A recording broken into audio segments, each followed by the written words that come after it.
Discover your inner goddess and live up to your highest value and most abundant potential.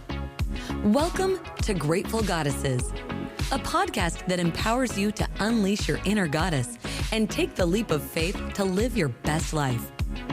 Your guide, Karen Pulver, joins her fellow goddesses in soulful conversations about gratitude, personal growth, authentic living, and a bevy of topics affecting women today.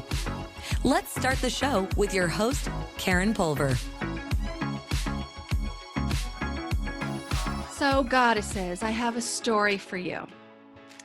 About 8 or 9 years ago, I got a call from a friend of mine who lives in Berlin now, and she is a performer, and she was putting on a show in Chicago.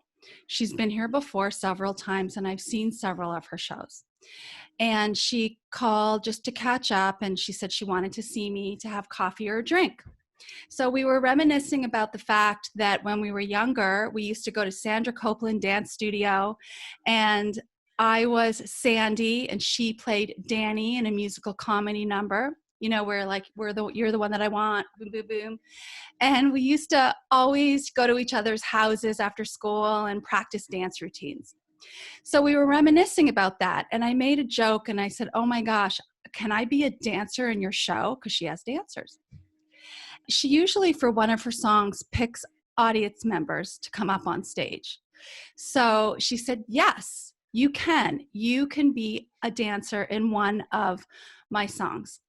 I said, oh my God, okay. And I'm driving in the car with my kids in the back, and they're younger. She's on speakerphone. And I said, so what's my costume? Like, I'm so excited. Like, am I going to wear like the glitter, the feathers? Like, what am I going to wear? She says, well, actually, all you need is black high heels. I'm like, yep, check. She goes, black booty shorts. I'm like, yeah. She goes, and a black sexy bra. And I'm like, that's it? Okay. I'm like, I'm going to have like a fur stole or something, you know, a long gown over. She's like, no, that's it. That's it. And I'm like, and I remember looking at my daughter, I don't know, she was like 12 or 13 at the time. And she said, say yes, say yes, say yes. I said, okay, yes, I'm going to do this. I'm going to do this. I was freaking scared, but I'm going to do this. Well, I went home and I looked for a black sexy bra, which of course I didn't have at the time. And I was thinking, I'm going to be on stage. That's all I'm wearing. I was like freaking out, but I was going to go for this. I went to a store here in Chicago called G Boutique, because that's where friends said, you have to go. They have amazing lingerie. I walked in, not only did I see amazing lingerie, but I also saw all these sex toys and boas. And the girl was amazing at the store. She helped me find that sexy bra. She said, is this for, your partner? She started to ask me, why are you going to wear this? Oh, this is so exciting. You're getting your first black sexy bra. I said, well, actually, I'm going to be dancing in a friend's show. So I told her who the performer was, and she started to freak out because she knew this performer and she loved this performer who was my friend. So I said, you know what? I have some extra tickets. Why don't you come? So she came, my husband came, and when I got to the show, I bumped into a friend who I had no idea was also, loved this performer. So I knew 3 people there. Otherwise, it was filled with strangers. Again, my heart was beating. I went back, saw my friend, big hug, and she said, okay, well, I'm going to give you a wig. And it was long blonde hair that covered my eyes. Long blonde hair that could kind of barely cover my body. So that was I felt a little better. But I get led on stage, the lights go down, and here's the song.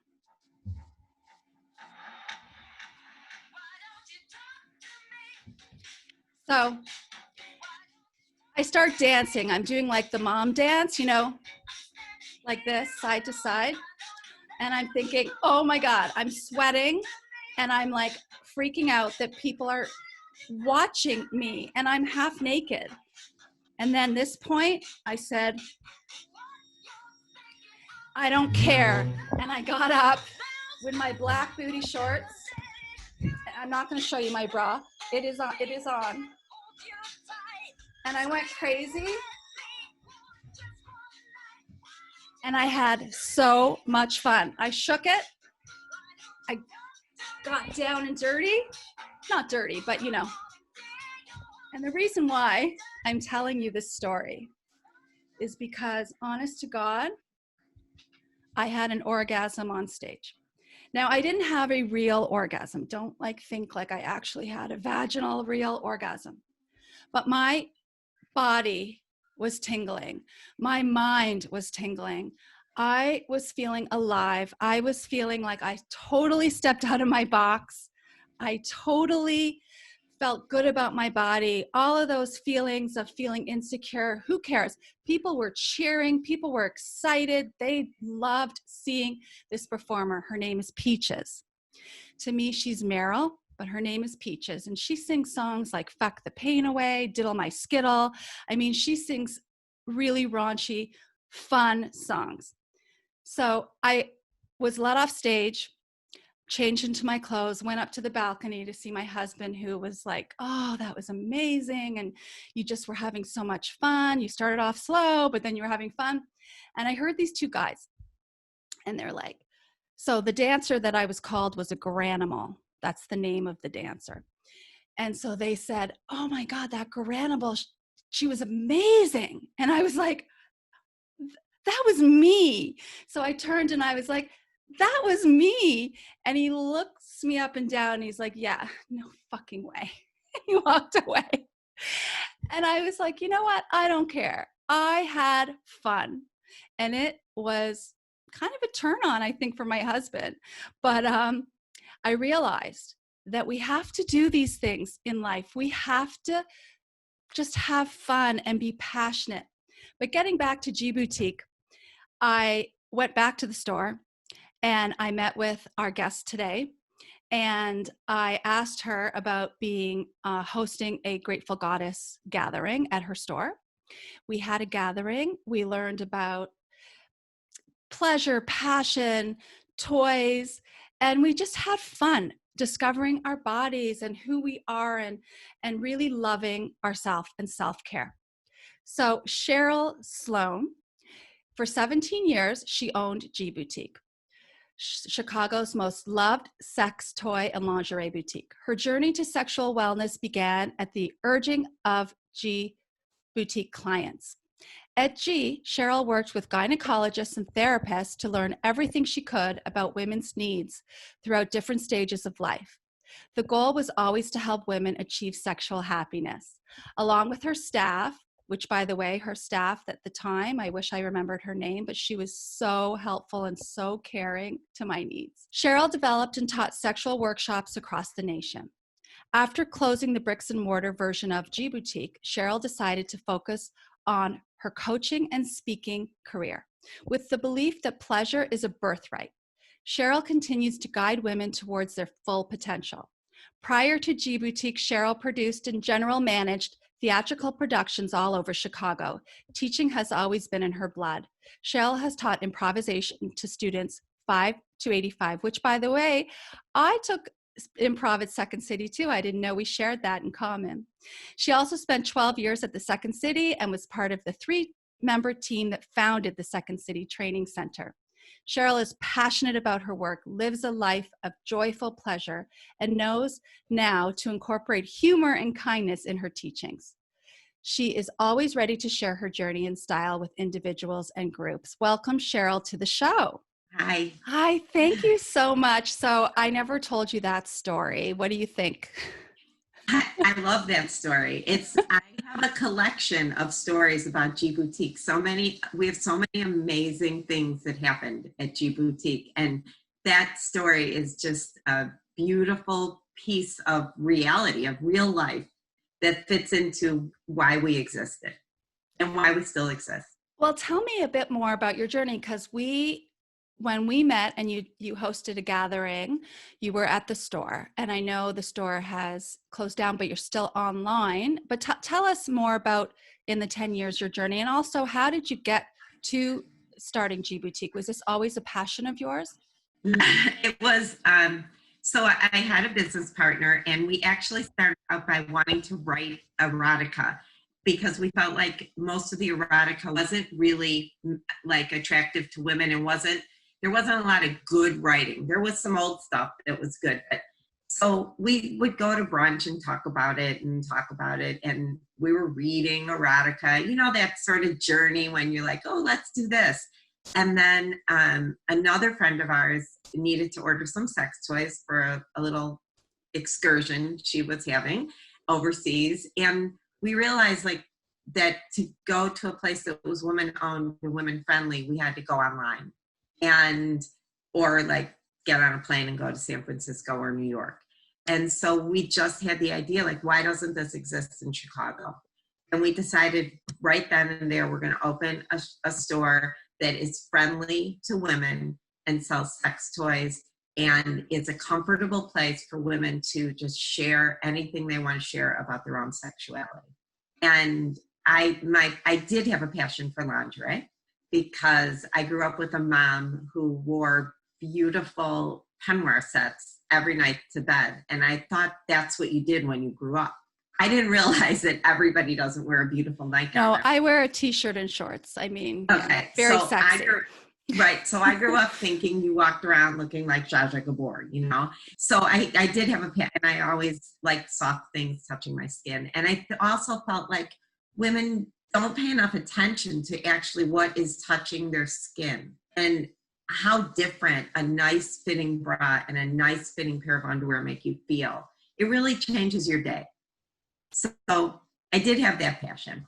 And we just immediately upon opening, we realized this was more than just a whim, that there were women out there who really needed to talk, who needed help, who needed suggestions, who were like, honestly, when I opened the store, and I have to say that, you know, my partner and I both, we just kind of assumed everybody was having great sex because we, you know, we just figured that's what, like when you have sex, you have good sex, right? Mm-hmm. And we quickly found out that there was some help needed in those areas. And then it became the strongest passion I've ever experienced, to just help women, to just get women where they want to be in their definition of whatever pleasure is for them. Exactly. And I remember going into the store and buying the bra and looking around and sort of being scared, but saying like, what's this? And what's this? And you know, but feeling comfortable and safe there, no judgment at all. And what is it you're looking for? And nothing like, you know, it just felt really good. So the atmosphere was definitely centered towards that. That's what we were most proud of. And even now, for the women that I coach, the most frequent comment I get is, wow, you made me realize that what I'm experiencing is normal. Well, that's what I wanted to ask you. My question is, so this is 10 years later. If I were to be asked to go on stage today, I wouldn't be scared of dancing in front of strangers because I kind of feel past that, but I would be scared of peeing in my pants. And literally peeing in my pants because my pelvic floor, I've been told, is not strong. I don't understand that. I've had 3 kids by C-section. So I've never, you know, vaginally pushed out a child, which is where your pelvic floor, I guess, maybe I don't know my anatomy, but I did Kegels. You know, I'm in the car and I'm doing the Kegels, but for some reason the last couple years, and it's so embarrassing, but I'm sharing this with others who are listening because no one really talks about it. There's commercials for poise pads or Depends, but there's not really education that I could find out there to help strengthen your pelvic floor. So my gynecologist said, go get therapy. And I went to, you know, a place here where literally it was, and I lay down and then I was given some therapy, which I just did not feel comfortable. So I did go and buy I'm not showing the actual toy, but it's. Oh yeah, those are good. And they're weighted balls. It's called the Ami, I believe, if I'm pronouncing it right. And you're supposed to do, you know, the levels and hold it in. But I'm curious, what are your thoughts on pelvic floor? So, okay, first of all, I would say that pelvic floor therapists are like, for some reason, the best kept secret in America. And like there are places where you can go to a pelvic floor therapist that is actually a office that just does pelvic floor therapy. Right. Is very comfortable and, like more like going to a massage therapist, but they're doing pelvic floor therapy. And I think when you get to a certain point where that incontinence is starting to happen and you're starting to pee when you laugh, which is, again, normal for women, because here's the bottom line: whether you've had children or not have children, gravity is not our friend. Right. And you have to exercise more than your Kegels. It's not just Kegels. It's your entire pelvic floor. It's a group of muscles, and you need to exercise the entire group of muscles. And even with C-section, you could have hurt some of your muscles in your abdomen, which also relate to your pelvic floor. I didn't know that. I can't recommend highly enough a good pelvic floor therapist.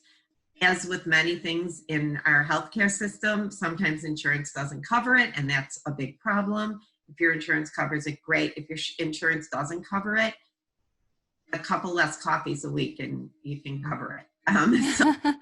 So it's that important, because it's not just peeing in your pants, but apparently, like when I bought this toy, toy and aid.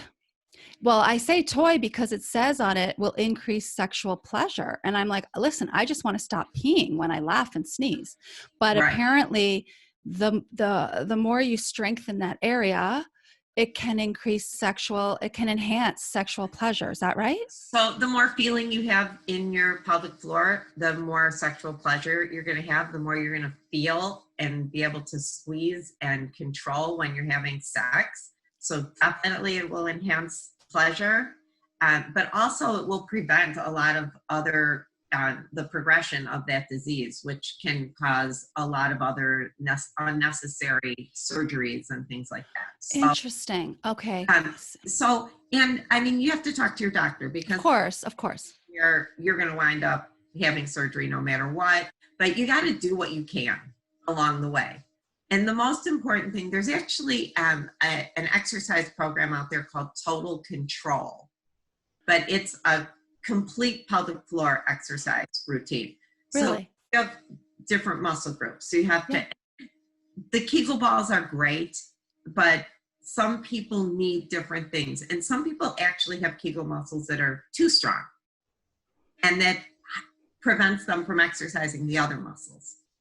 And it's so interesting. I know. And this is hard work, exercising their pelvic floor. I have to tell you, when I'm still on the first level, you're supposed to graduate to the next levels. And I can't, You're supposed to get to that third level and be able to walk around. It's kind of like the 50 Shades of Grey silver balls that she has, and she walks around. I can't move. I just have to lie down and practice. And then when I, am finished and I take it out and I walk around, it's like I had a workout.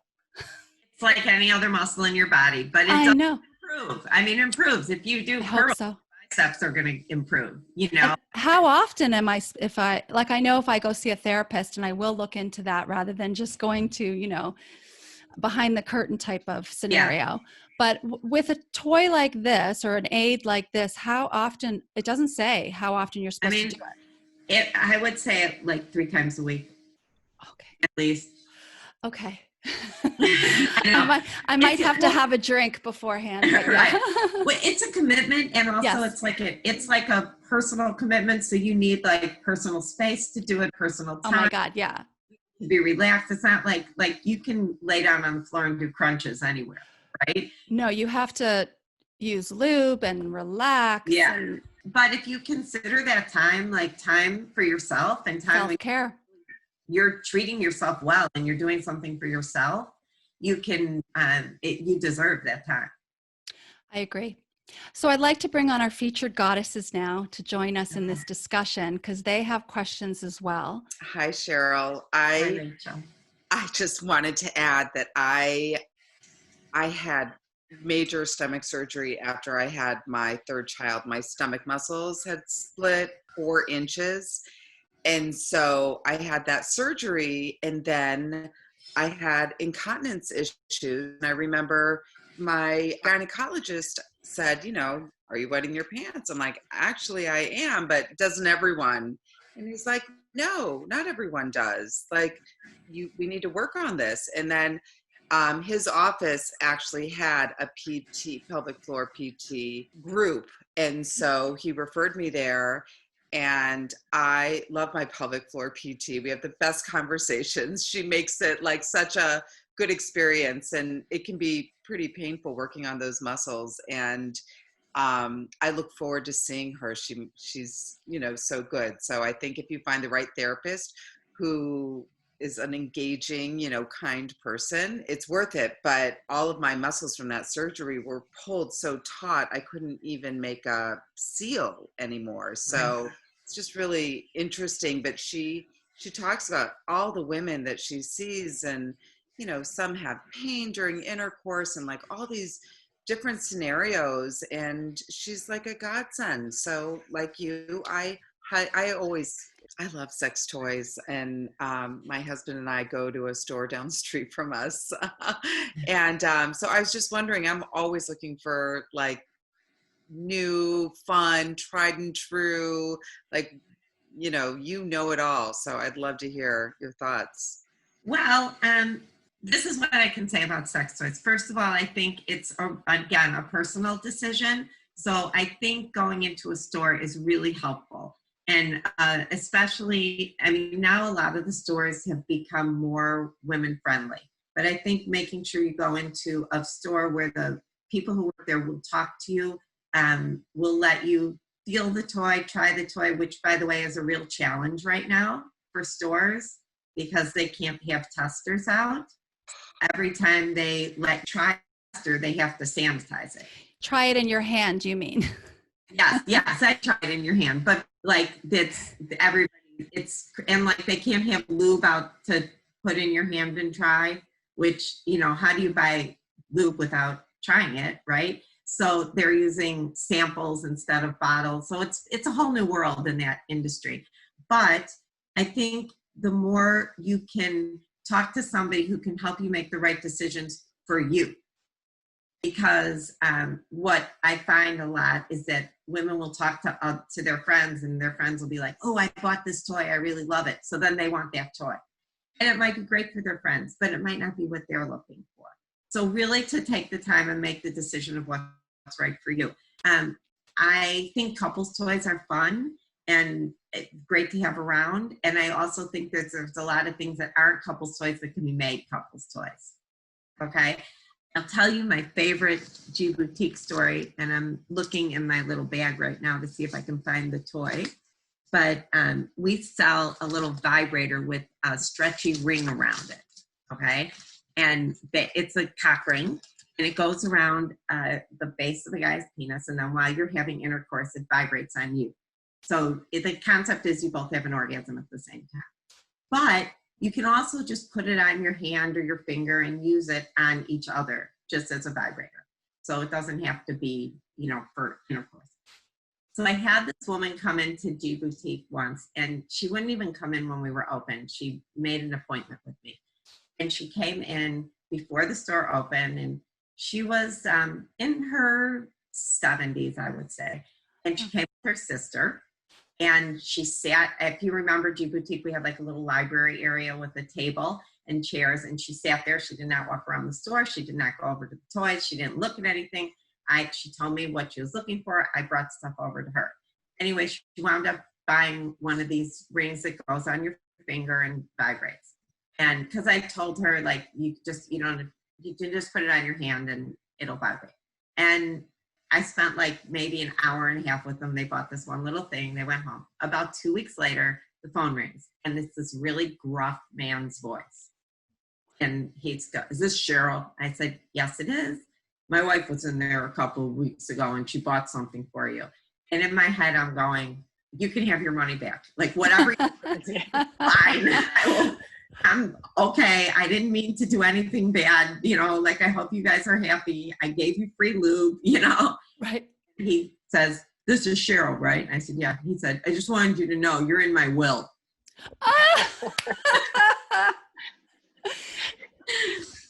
So That's amazing. I know. Like, these are my stories that I love. So that's my way of saying that a couple's toy can be anything that you use together. The best-selling couple's toy is this one. It's called the We Vibe. I don't know if you're familiar with it, but I actually have my little vulva pillow with me. Oh.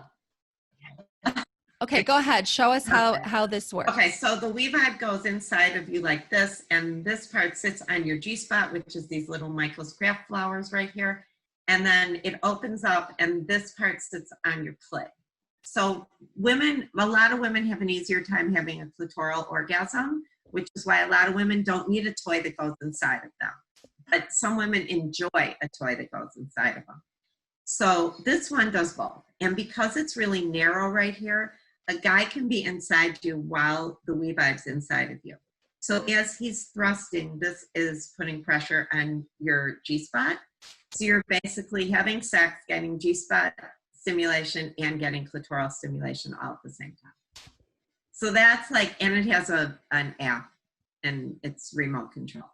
So that's like the best-selling couples toy in the world. There's other couples toys though. There's the Dame makes a toy called the Eva that just sits on your clit. It doesn't go inside of you, but you can wear it while you're having sex. So there's lots of things.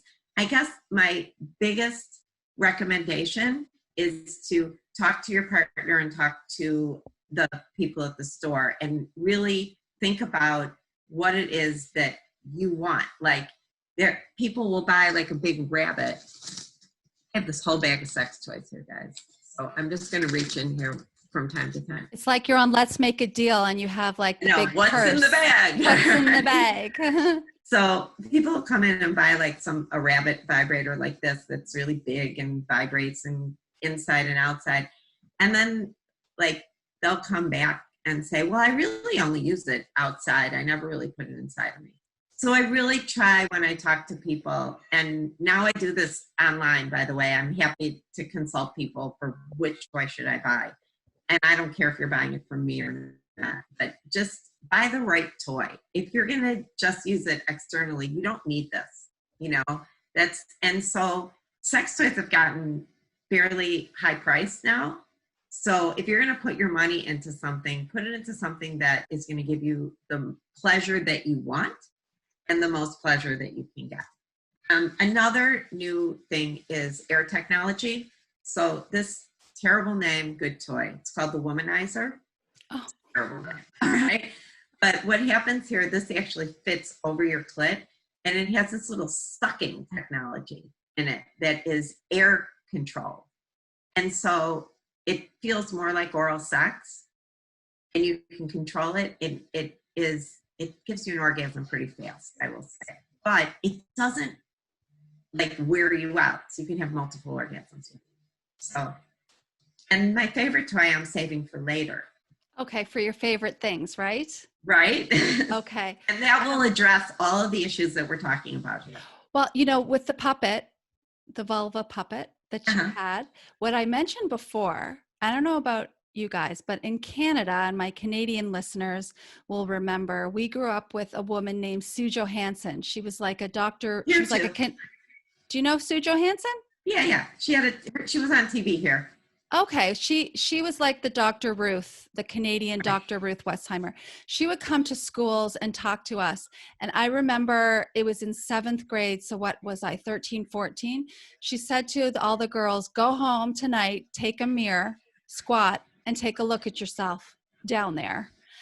And I don't even know the word to describe it. I remember closing my door and doing that and thinking like, okay. And it was shocking. It was shocking to me to look at my own body. That's all I can say to explain it. I mean, I had to really, she had a diagram and all of that and try and find where things are. And I do feel though that it's so important for women, for teenagers to really know what is down there.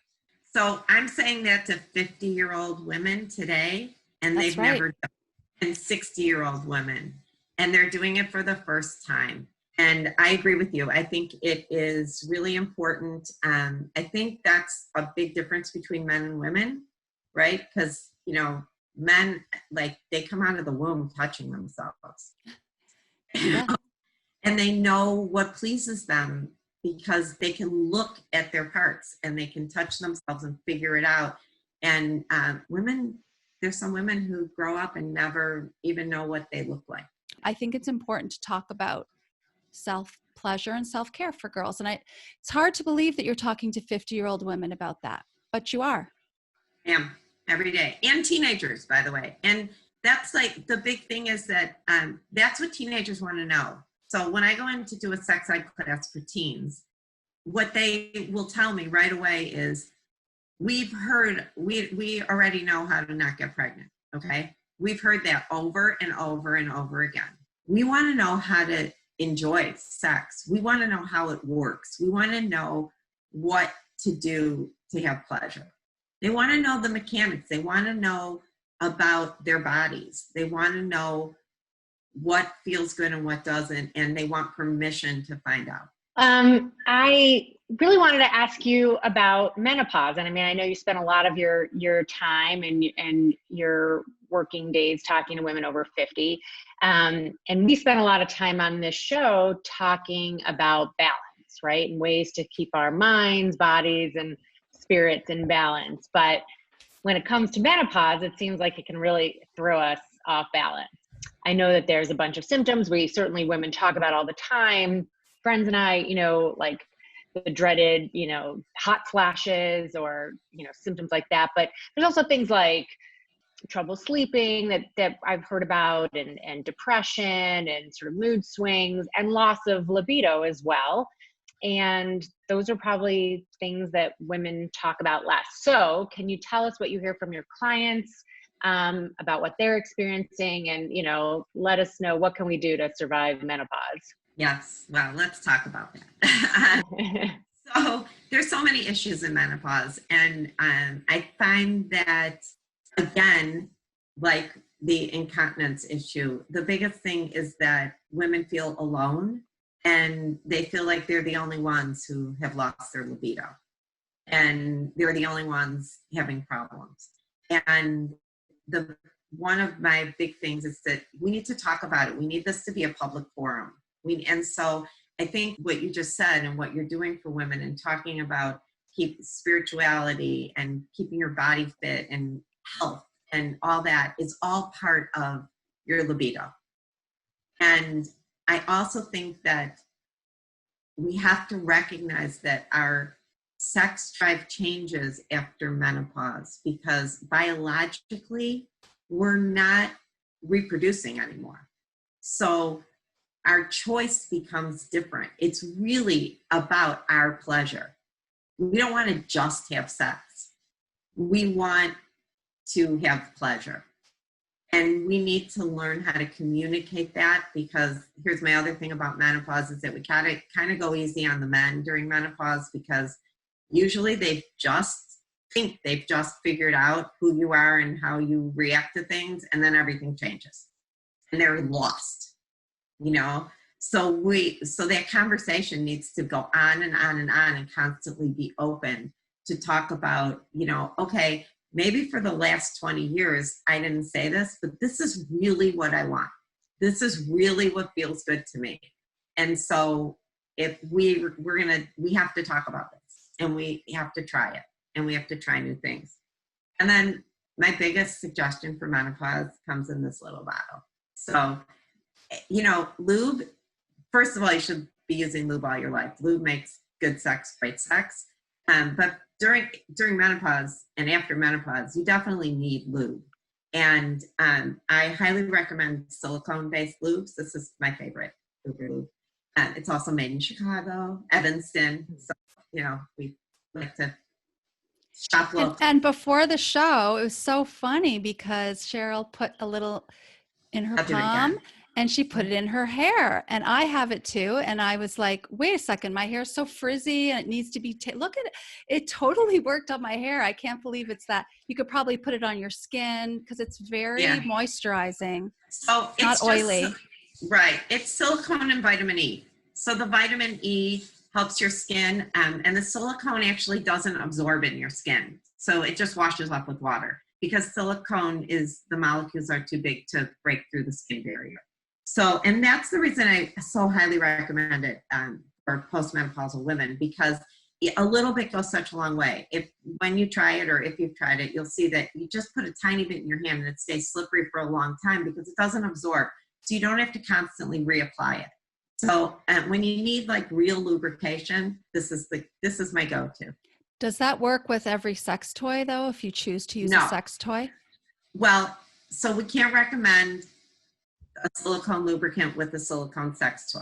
We can only recommend water-based. So But, Uberlube is a great product. I have it as well, and it is it's great. It definitely, like you said, a little goes a long way. yeah. And I think it makes a big difference. And also you can use it for massage. You can use it for foreplay. It's not just for intercourse. It just is like intimacy, because really, what do you do to keep the intimacy alive? You change it up. You try different things. You make more time for the intimacy. You slow down. There's a wonderful book out there called Slow Sex that I highly recommend for everyone. But you slow down, and you really enjoy each other, enjoy each other's bodies, enjoy each other's minds, enjoy each other's playfulness, enjoy that intimacy, because, a lot of times at the same stage as menopause, at the same stage that you think you're losing your libido, you're also becoming empty nesters. And so you actually have the time for more intimacy and more pleasure. So if you can communicate enough to learn how to enjoy that, it can really be kind of the best sex of your life. Okay. Hi, Cheryl. So my husband and I did take the quiz from the 5 Love Languages by Gary Chapman. And we have different languages of love. And I wondered, with your therapy with couples or just women, I think it's hard for a lot of women to start that conversation. And what do you recommend, or sort of how do you help inspire women to have that, maybe for the first time, uncomfortable conversation with their partner? I think the thing that one thing that's a lot different with women and men is that with men, they want you to tell them exactly what you want, because they're like hunters. They're this kind of focus, whereas we want to discover what people want and do good things, do things for them and discover. With kids, we want to find out what our kids love and surprise them with it. Men want you to say, I like flowers. Can you bring me them every week? And then they will. And you know what? You'll feel good. So the biggest sort of roadblock I come to with couples is when women say, well, why should I have to tell him that? Well, because you do. You do. That's just part of life. You just do. And once you get over that little threshold of why do I have to tell him that? And you realize the first time you tell them that they actually say, thank you for telling me, and appreciate it, and then do the things you like. And it becomes a lot easier to tell them what you want, and vice versa. You also have to listen. Our listening ears have changed over time. And I just had this big discussion with my son about that yesterday, how we listen differently because, how his generation listens and does this, right? And are they really listening? They're only half listening. And he said, Mom, sometimes I only hear one word of what you say.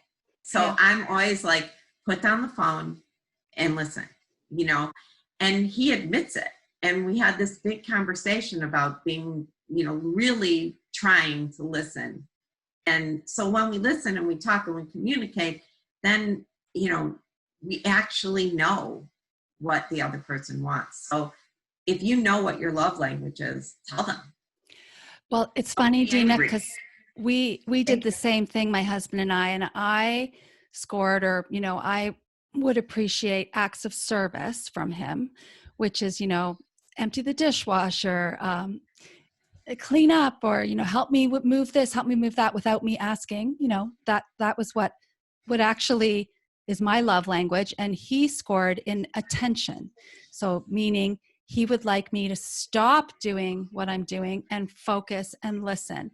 And it's more about your love language. It doesn't necessarily mean turn you on. But to be honest with you, when he's helped me in acts of service in the day, or when I've sat and listened to him, that's when we are most intimate. I find. You know, Cheryl, it definitely, when you find out that and tell each other what it is you want, and these are just daily things, it doesn't mean I'm dancing for him a sexual dance or anything like that. Right. It's me sitting and listening to him, although he probably would like the dance too. But once a week, okay, once a week. Right. But also, you can like empty the dishwasher together and Yes. communicate while you're doing that, so that you're both sort of, you know, bending a little bit with your, because you really like him to just do that for you, but he really wants you to listen to him. So every once in a while, you can talk while you're emptying the dishwasher. Okay, I have a question. You mentioned G-spot. I don't know about that. Really? You know, I have to say there was so much hype about the G-spot, finding the G-spot, and then like trying to find the G. Where is the G-spot? Really? Is there really a G-spot? Yes. Yes, there is a G-spot. However, that being said, for some people, G-spot stimulation is awesome. It's a whole different kind of orgasm and they love it. For some people, it's pretty much the same feeling as a clitoral orgasm. And for some people, it can actually be painful.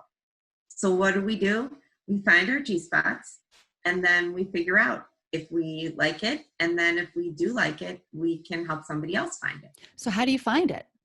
So it's like hide and seek. Where is it? Right. So it's about this far into the top side of. So for our listeners, would you say that's about 2 inches? 1.5 to 2 inches. Uh-huh. Yeah. And what you want to do is make like a motion with your finger, like saying, come here. Okay. And it's difficult for a lot of women anatomically to put their own hand inside of them and they actually get pleasure from their G-spot. So if you were going to buy a toy to find your G-spot, you would use something that's tipped up so that it looks like you're. What's that toy called? This is called the Ella, and it's a Lilo toy, and it doesn't vibrate. They make one just like it that does, which is called Gigi. Okay. Okay. But it's got this flat surface because everybody's G-spot is a little bit different. It's not like just in one place on everybody, but it's off by like a little bit to the right, a little bit to the left, a little bit further back, a little bit closer, you know. So this flat spot right here, when inserted, will pretty much find that G-spot. And then you just want to rock back and forth gently or go in and out gently. Mm-hmm. And what the G-spot is it's spongy tissue that covers your urethra. Mm-hmm. And so what happens is when you are rubbing on the G-spot's going to expand because it's thinking something's coming to attack your urethra. And it's protecting the urethra. Oh. So when it expands like that, it puts pressure on the urethra and you feel like you have to pee. So if you've ever been having sex and I don't want to feel like I have to pee again. I know, right? Which is why a lot of women avoid the G-spot, really. Yeah. So you feel that urge to pee and you go to the bathroom, you didn't really have to pee. Okay. So you have to kind of work through that urge. And then that's when you have a G-spot orgasm. The hype there is a lot of hype. So at G Boutique, our whole thing about all that hype was just find it for yourself, see if you like it. If you like it, tell somebody else about it. If you don't like it, let it be. Well, that's the thing. It's all about comfort level. It's all about taking care of yourself and figuring out what you're comfortable with, what you want to explore. Well, like I said, when I danced on stage, that was not a sexual dance. It was just an empowering dance for me.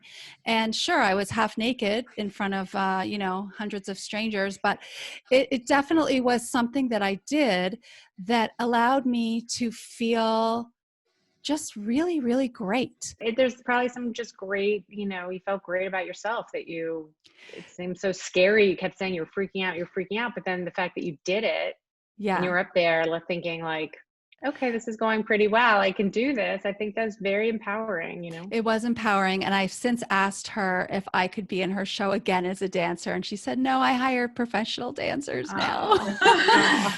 But she did give me permission to play her song and I will definitely promote her. So if you've not listened to Peaches, she has amazing, amazing energy and you need to put her on and just dance by yourself in a bra and underwear. Like you just have to do it and pretend you have people watching.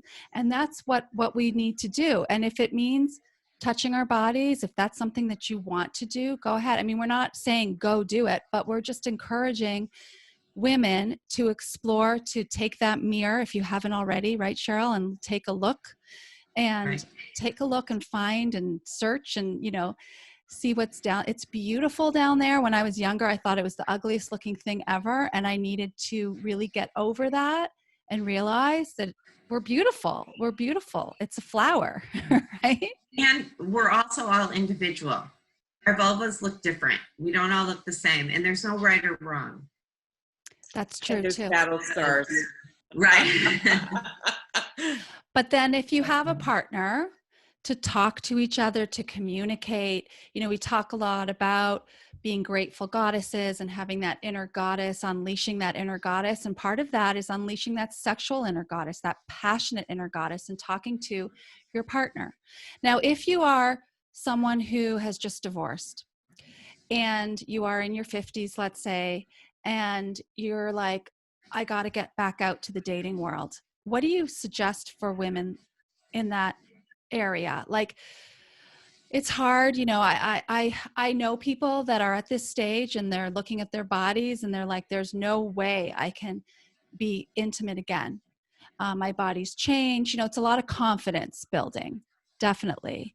But is there advice that you can give to women out there that are at that stage of life? Well, it's a hard time right now for dating, right?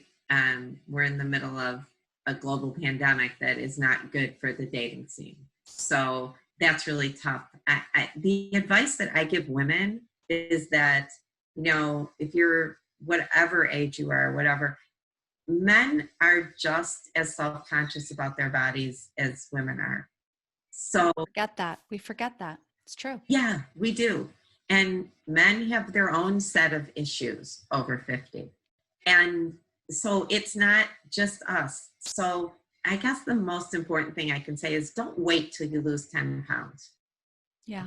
And it goes for same-sex partners as well. If you're searching for just a significant other, we're all at that stage of life where just go and do it. And everybody needs lube. Okay. So get a good bottle of lube. Yeah. Go out there and try, and don't, your body is you. Concentrate. I would love for women to focus on their health and not their weight. Yes. Their size. Or scars. Or scars. Yeah. Your actual health. Yes, we need to eat well. We need to exercise. We need to be healthy. So along those lines of having orgasms, Karen, I know we touched on this before we all got together today. And Karen, you had read some articles about the health benefits. Yes. We live longer. We look younger. We don't need Botox. It gets better as we age. It relieves pain. It helps us relax and sleep better. That's on my little sticky pad of little cheat notes there. Yeah, absolutely. It releases oxytocin. That's the love hormone. It makes us feel better. It feels better. Life is better. And also, there's a sense of intimacy that happens in bed. And if you're living with a partner and you're not intimate in some way, and you get to define what that way is. I'm not going to define that for you. But if you live with a partner and you lose that intimacy, it is affecting you, whether you want to admit it or not. It's affecting you. And I just wanted from the expert what that scientific information you had was, valid Correct. and true. And if so, then we really all need to be having these orgasms a lot, right? Yeah. Does this mean an orgasm with your partner by having, sex with your partner, intercourse with your partner, or does this mean even on your own? I'm asking this because, when I read the study, it was like saying the benefits of, there's many studies out there, the benefits of orgasms, but does that mean, what if people are on their own, and do they still get the benefits of just pleasuring themselves? Yes. It's just the orgasm is what does it. So there's two different things that we're talking about. There are benefits to connections with other people. And I think we're right. that now during COVID, where people who are isolated are really suffering from the lack of connection with other people. So there are benefits to connection with other people. However, when it comes to orgasm and the physical manifestations of it, it's just orgasm. It's good for you, whether you're on your own or with somebody else. And however you have that orgasm, I remember too, growing up in one of my, my 20s, one of my friends telling me that she has an orgasm sexually, vaginally all the time. And I thought like something must be wrong with me, because that just, I didn't understand that. So not all women, like you said, some women can, some women can't. So you're normal. It really, you can buy these toys or speak with your partner to try and figure out what works best for you. But it's normal if you have, however it happens, it's normal for you. Right. And most women actually don't have orgasms through intercourse. I heard that too. Most women need clitoral stimulation. The thing is to just communicate with your partner. Your partner wants you to have an orgasm. Mm-hmm. It helps with intimacy. I mean, for sure. Right. You're not going to fake it because it's not going to help you make it. Now, I will say this though, and I had recommended the book Slow Sex before. I'm just going to throw this because this is probably a completely different podcast, but it's not always about orgasm. No, that's good to know. Why do you say that? Because it's about pleasure in any of its forms, and intimacy brings pleasure, whether it's with yourself or with another person. And orgasm, it's not, in America, we're very goal oriented. Yeah. We think every time we have sex, if we get into bed with somebody and have sex, we have to have an orgasm. You don't always have to have an orgasm. What you have to have is pleasure. So I think men need to hear that. Men need to hear that. Women do not always have to have an orgasm as long as you're experiencing pleasure. And men do not always have to have an orgasm. True. So this is a practice that you need to commit to together and learn about. This is the kind of the basis of Tantra. But it's also, there's a lot more people doing a lot of research about this. Tantric sex. Tantric sex and just slower sex and sex without orgasm every time. So let's say, it's harder for you to have an orgasm or it's harder for him to have an orgasm. That doesn't mean that you only have sex when you take your Viagra, right? You can have intimacy and have pleasure without the Viagra. And then every once in a while, you can take the Viagra and have your orgasm, right? Yeah. But you can still have intimacy and pleasure without it being goal-oriented. Yeah, like a back rub or a foot massage, just holding hands. I mean, all of those touch points. So a man's orgasmic peak is like Pike's Peak, goes up and down, and a woman's is curvy. Okay. So if we look at, if when we're having intimate relations with a man, we try to sort of take that line and make it curvy for them too. So bring them almost to pleasure and then back off a little bit, and then almost to pleasure and back off a little bit. When they finally do have that orgasm, it's going to be a much stronger, better orgasm for them. Okay, well, that's something new that I've learned. I think that's what Sting did with his wife for a while, right? Wasn't that? That's the basis of Tantra. I actually heard Sting's wife interviewed once, and it was the funniest interview. I don't know if you can search it up on YouTube or something, but she's like, everybody thinks like we spend our whole lives in bed. Like, we wash the dishes and make breakfast too. That's not what it's about. Right? Just if our viewers, our listeners want to contact you, many are not in the Chicago area, and especially now that we're still somewhat in quarantine, how can they reach you? So my email is cheryl@cherylsloane.com. So you can reach me there anytime. Or if you go on to the boutiqueg.com or cherylsloane.com and you email through the websites, it goes to me. And you're doing sessions online, like by Absolutely. Zoom or FaceTime. And from her website, I just wanted to read a couple things. So Cheryl works with women of all ages who want to create a life that includes sexual happiness and a healthy libido. And I love this quote because it totally relates to the podcast. As Cheryl states, we are so lucky to be women. We are goddesses, all of us, and we deserve pleasure throughout our lives. Right? Yes, birthright. Definitely. So whether you are single or in a relationship, you deserve satisfaction. Work with Cheryl to fall in love with yourself and walk through the world with sensual passion. And thank you so much, Cheryl, for joining us. I feel like we've learned so much. It's just on the tip of the iceberg of so much more that we could dive into. Maybe you'll come back. Anytime. All right. Thank you so much. Have a great Cheryl. day. Thank you, Cheryl. Thank you. Up next, favorite things. Opening up to happiness and joy. So welcome to Favorite Things. It's like an adult show and tell. And today's favorite things may or may not be related to the topic. I did bring a few items today because I have so much to share. We'll start with Dina. How about you? So mine is this necklace. It has an A, and it has a little heart with a little stone with a K, and then it's got a star. And I got the A when my first daughter was born. She's now 17. And then I got to add to it with my second child born, and then the star was just a gift from my husband. But I wear it every time I travel. It's something I inherited from my mom. She brings trinkets with her, like whatever they are, things my brother and I gave her for gifts, and a lot of junk.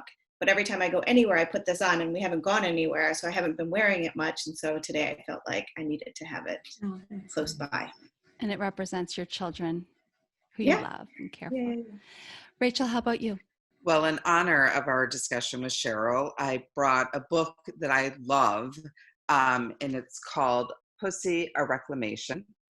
And it's written by a woman, Mama Gina. And the premise of the book is that she wants to take the word pussy and make it like a mainstream word, because like this is like our power and kind of taking it back. And as women, how strong we are in the gifts that we have and what makes us special. And she just believes that like this strength of the pussy and exercising it, we find ourselves, and like that's right in our first chakra, where we find balance and stability, and finding that strength from there and building it. And she feels that stronger your pussy is, the stronger you are. So I really found this book inspirational, and I kept thinking about it during our conversation today. So, oh my God, I can't wait to get it. It strong and acknowledging it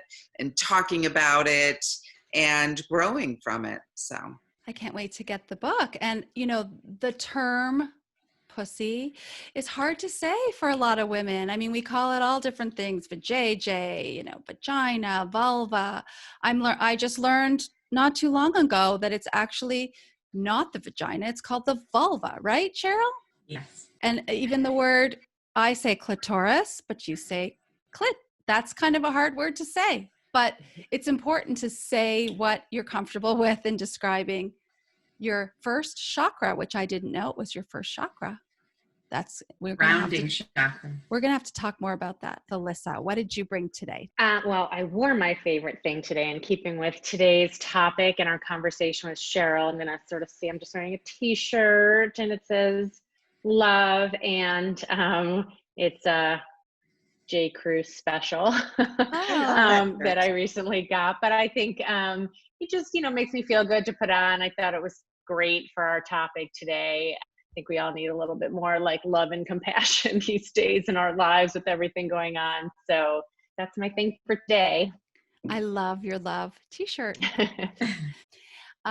This is a pouch by High Love Travel, and they come in all different sizes. I also have a purse. This love pouch is actually containing some pleasure toys that I do bring with me when I go on vacation, and the lube. and the We Vibe vibrator, which I highly recommend as well. And the funny thing though about this pouch is once we went on vacation and we were switched rooms, and they said to us, oh, we're switching your hotel room, so we're going to move your luggage over. And we said, yeah, that's great. And then when we got to our new room, we got a call from the downstairs, and they said, oh, your wife left her makeup bag, we'll bring it to you. And I'm thinking, wait, my makeup bag, I have my makeup bag, what did I didn't leave a makeup bag. And the door, the guy showed up, he's like, here, ma'am, here's your makeup bag. And I'm like, oh, Don't want to lose that on vacation. God.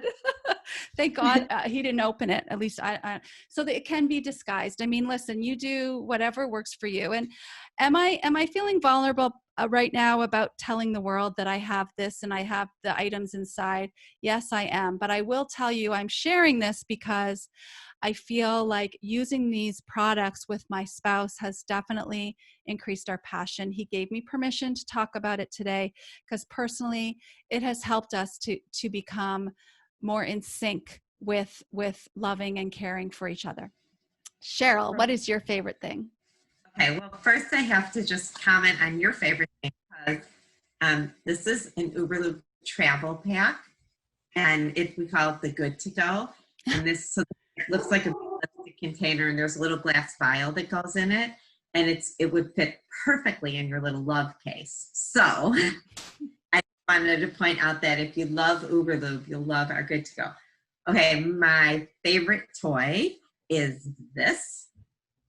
I'll show it this way, and it's called the Magic Banana, and it doesn't vibrate. And I wanted to talk about it 3 or 4 or 5 times while we were talking today, but I've saved it for now, all right? So it's the shape of the inside of your vagina, and it's really flexible. It was invented by a yoga teacher, Canadian, and she invented it as a woman's health tool for pelvic floor therapists. So when you squeeze it together, even if you just put this much inside of you, it takes the shape of your inside. And if you're tilted a little this way or a little that way, it just adjusts to who you are. Now, after she invented it and people started using it, what they figured out was that it has this little curve to it. So it's like a little homing device to your G-spot. So when you insert this, whether you rock it back and forth like this, or pull it in and out, it's going to massage your G-spot. And also, because you see how I'm like pushing on the sides of it, it's like resistance training for your Kegel muscles. But because it hits the vaginal wall, it's like a lot of sex toys are shaped like a penis. Mm-hmm. Penis don't hit the vaginal wall. This is shaped like us. Mm-hmm. And because it hits the vaginal wall, it touches nerve endings that you might not have ever been touched before. So it's very stimulating to your vaginal wall. And also, when you're doing your Kegels, it engages all of your pelvic floor muscles because it's touching that whole vaginal wall. So pelvic floor health, G-spot exploration, and all around great toy. It doesn't vibrate. You can use it in the water. You can take it in the shower. You can use it with lube, any kind of lube that you want. I, of course, recommend Uberlube, but and I don't know, it was the #1 employee favorite you don't It's quite large. But you don't have to put the whole thing in. Right. And it's really not larger than most other sex toys. I guess so, yeah. And when you think about it, the pelvic floor, the AMI, am I pronouncing that right? The AMI, you can't, it doesn't touch the whole, it just is a smaller area. Yeah. So maybe that's good to try. And you can just like squeeze it and put this much in. Right. It doesn't matter, but some people like to put the whole thing in. And it's fun. Here's the other thing I want to say about G-spot that I forgot to say earlier, is that a lot of people, when they're doing exploration for their G-spot, buy a vibrator and they put it inside of them and they turn the vibration on. And the worst thing that we can do as women when it comes to sex is to overstimulate, because we can't recover from that right away. We have to stop and like for a good 15 minutes to recover. So my recommendation is if you're looking for a G-spot, always start without vibration. And then you can add some if you want it. But first, no vibration. So, and that's another reason I like the banana, because it doesn't vibrate. So you get this on your G-spot. Now, if you want to have an orgasm, you might want to add a little external clitoral vibration to this on your G-spot to experience a fuller orgasm. But find your G-spot first without vibration. Well, I love it just for pelvic floor training. It really, that's what it was. That's the intention. Yeah, which, you know, if you're listening out there and you're not sure if you need pelvic floor training, just the way you will discover it is if you sneeze and a little pee comes out. You need it. And that is the best time to start, because otherwise it gets worse. You need to start it right away, whether it be with the banana or going for, you know, some of the doctors we will recommend to you if you're in the Chicagoland area, or calling and finding out where you can get that, because it's all about taking care of yourself and your body and enjoying who you are and finding that inner sexual goddess and releasing her so you can feel empowered in which way you find will work for you. So thank you again for joining us, Cheryl. Thank you for being vulnerable, guys, gals, goddesses, because I think it's really important for us to learn, discover, and teach each other, and we're supporting each other on this journey. Thank you. Thank you, Cheryl.